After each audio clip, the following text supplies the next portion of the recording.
This looks interesting. A Game Boy game made with Game Boy components for a couple of quid? Well, if nothing else, you have certainly caught my interest, so why not? In what seems to be a mini game, like a real Game Boy game, so it doesn't last that long. So I guess enjoy this mini review of Squidlit.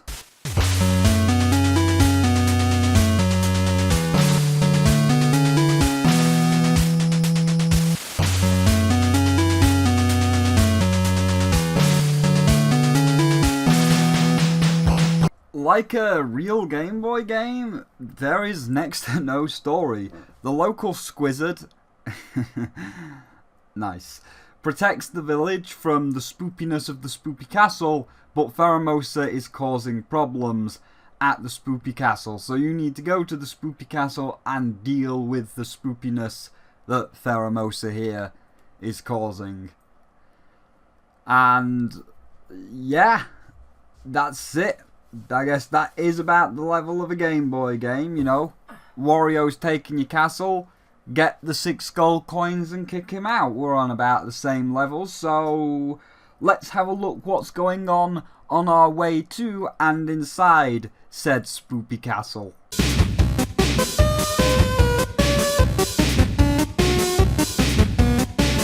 Yeah, they are, well, Game Boy.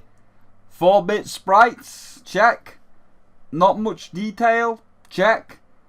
And green and black, check.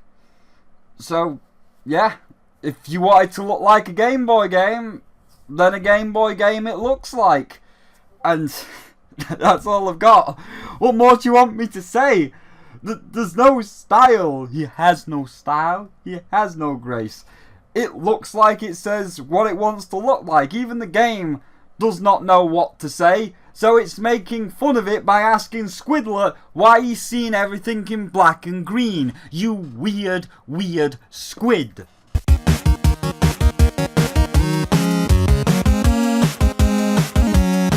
The biggest and most interesting part of this game, as this part, that being the music, all the music in this game was made purely, and I mean purely, by using only parts found in a Game Boy. So, yeah, they took the Game Boy apart and all the things that made the noises, like that dot matrix thing out of the old 90s printers, the power unit out of that toaster, and that one bit from the Scale Extrix track that makes the noises. They got all those little parts, put them onto like a motherboard, and press stuff to make some sweet music. And again, what more is there to be said? An interesting idea for sure. You wanted it to sound like a Game Boy, so you took apart a Game Boy and you used the Game Boy parts and you made it sound like a Game Boy. So, goal achieved. I mean, as an added, it does sound nice. You know, as most games, even Mario Land and Kirby on the Game Boy, they were just little more than beeps and farts arranged into a musical tone. But like Nintendo, this has got more high quality Nintendo sounding bleeps and farts, and each track is nice and lively and sounds pretty good to listen to across your journey. So well done, we're still emulating the Game Boy.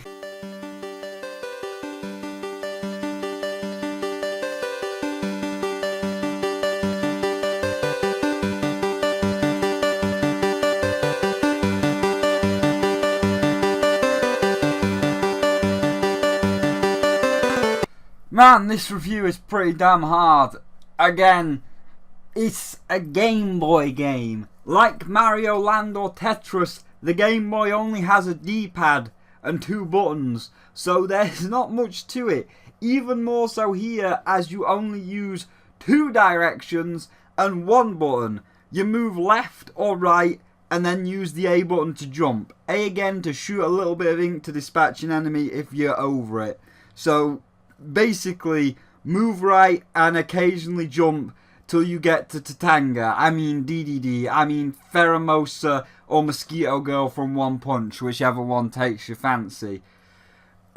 That's it. I mean, in terms of the mechanics, they're extremely responsive. I was using an Xbox 360 controller, and you know, like on the old Game Boy, how sometimes you might be like, oh, the jump feels a bit off, or you might feel a bit of delay. Nah, there's none of that here. Everything is nice and tight in terms of movement, in terms of going forward and stopping to the point when you let go, and responsive in terms of the jumping and the inking. And then, again, that's about it. If we're going to say gameplay style, I guess it's akin to the original Kirby in terms of it's less about the difficulty and more about having a fun little experience. Muffins, the HP is everywhere to ensure death is a near impossibility, and even in the final areas where muffins are a lot more scarce, death means nothing, because death just means a restart of the area, not even the entire level, kind of like Rayman Legends, or death on a boss just seamlessly transitions into the boss resetting. I mean, I died here, and I bet you didn't even notice the transition. And yeah, that's it. Again, it's Mario Land or Kirby. No collectibles, just get to the end, and there you go. But again, that's what they were going for, and it works great, and it feels like a Game Boy game, so you achieved it, and that's all of the sections, so I guess we're going on to the final verdict.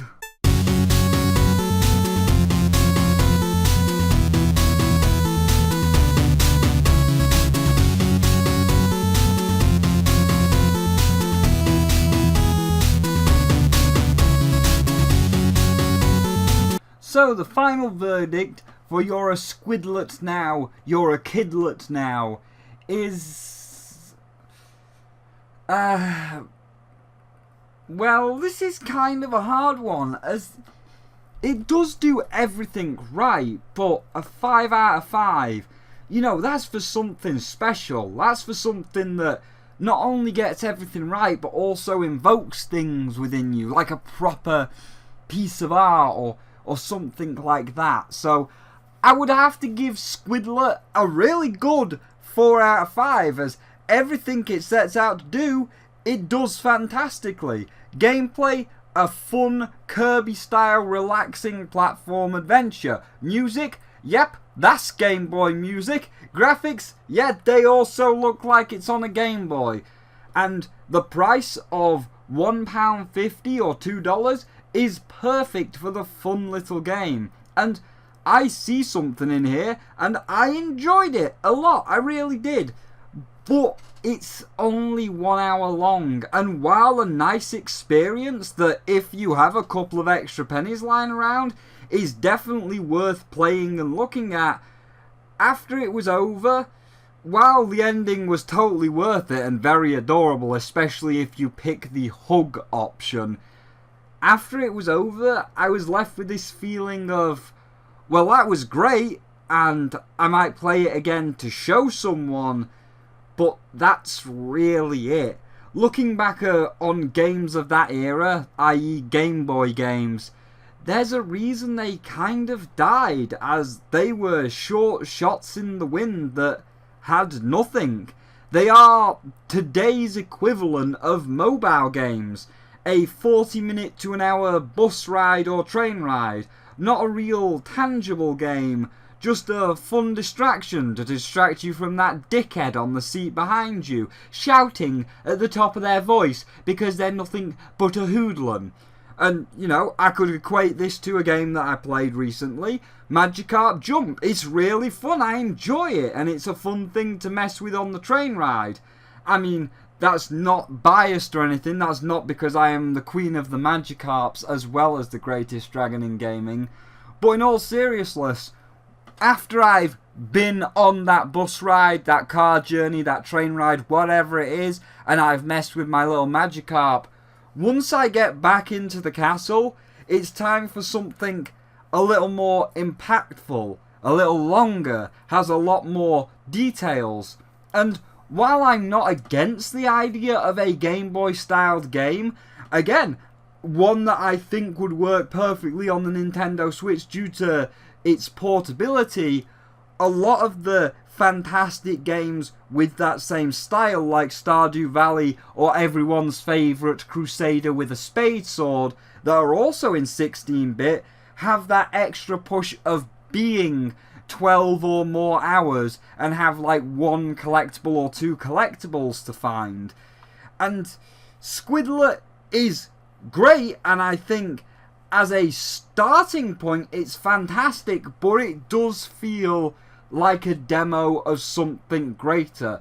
A full game in Game Boy style could work, and I would like to see it. I mean, hell, after I beat Pheromosa and saw the ending, I kind of thought that was level 1. Like, wow, that was kind of cool, and now the sky is turning black. Now we're going to fight an even bigger bad guy to take out on level 2, and then an even bigger bad guy to take on level 3, but no, Pheromosa is your lot, and it's just over.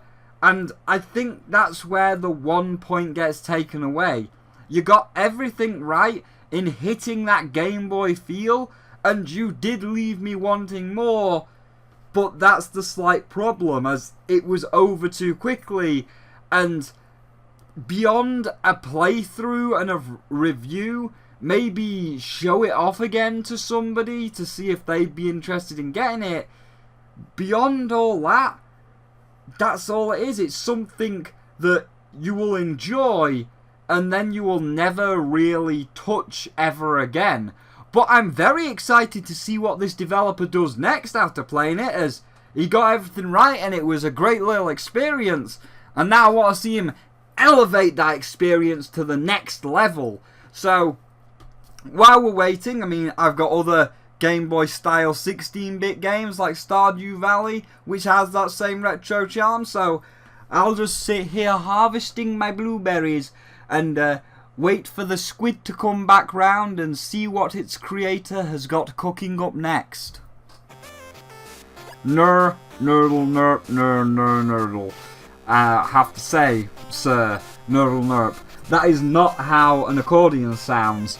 You know, we all know how an accordion sounds, and it's like this.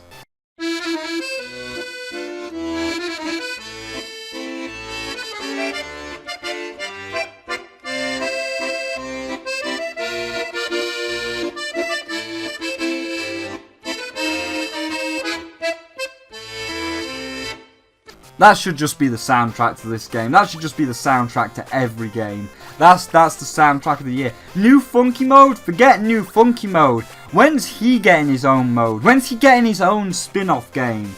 Well, she is nocturnal. Maybe. The sun bugs her.